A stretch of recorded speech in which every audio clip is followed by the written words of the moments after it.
Quand les gens disent que la machine, ma machine, elle arrête super vite, ça arrête à peu près à 1 seconde. Une seconde en sécurité machine, c'est une éternité.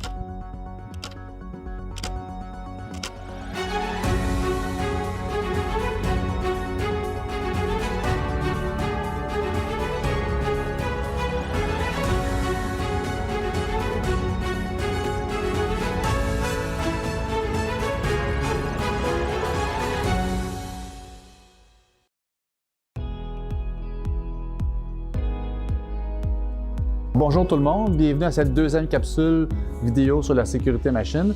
Je me présente, mon nom est Frédéric Biron, spécialiste sécurité machine pour la compagnie Omron. Puisqu'en première capsule, on a touché la portion devrais-je utiliser un rideau de sécurité ou un grillage.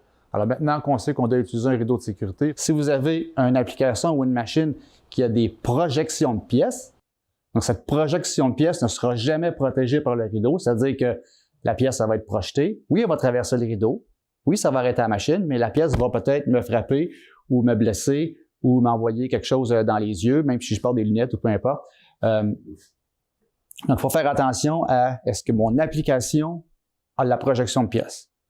Même si j'ai une fréquence d'opération super élevée, on décide que prendre le rideau, c'est une bonne solution, mais j'ai des projections de pièces, probablement que je vais être obligé de retourner vers le grillage amovible avec une porte, avec peut-être un plexiglas devant pour empêcher la projection, ou ça peut être, dépendamment du type de projection, peut-être que les carreaux seraient adéquats. Ou peut-être qu'il faut modifier ma machine pour éviter que j'ai une projection de pièces pour pouvoir m'assurer que mon rideau de sécurité soit adéquat pour l'application. Donc, c'est important de comprendre aussi cet élément-là qui est validé s'il y a des éjections de pièces ou de matière. Quand j'ai regardé ma machine au début, est-ce que ma machine arrête rapidement?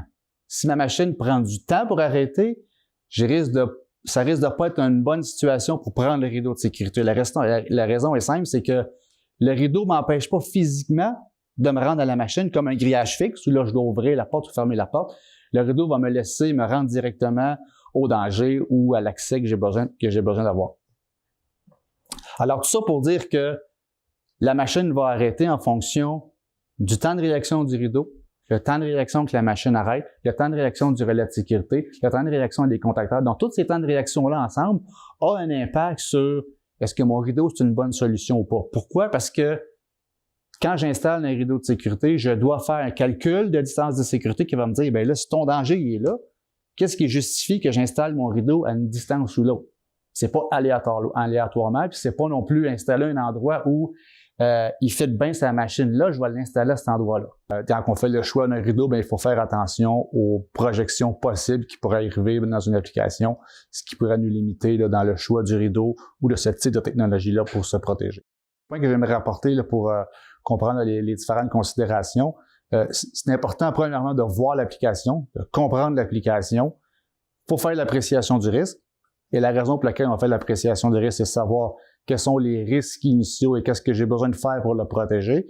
Mais de cette analyse-là va découler la fréquence d'utilisation. Et la fréquence d'utilisation, c'est mon élément principal pour savoir est-ce que c'est une bonne idée de mettre un rideau ou pas mettre un rideau. Donc, la fréquence d'accès au danger est super importante. Est-ce qu'il y a des projections de pièces? C'est important que je sache ça dans mon application. Est-ce que la machine arrête rapidement ou immédiatement dans n'importe quel cycle de la machine? C'est important d'avoir cette information-là. Le calcul de distance de sécurité va en découler. Les éléments qu'il faut aussi prendre en considération, puis on le verra dans d'autres capsules, à quelle hauteur je dois installer mon rideau?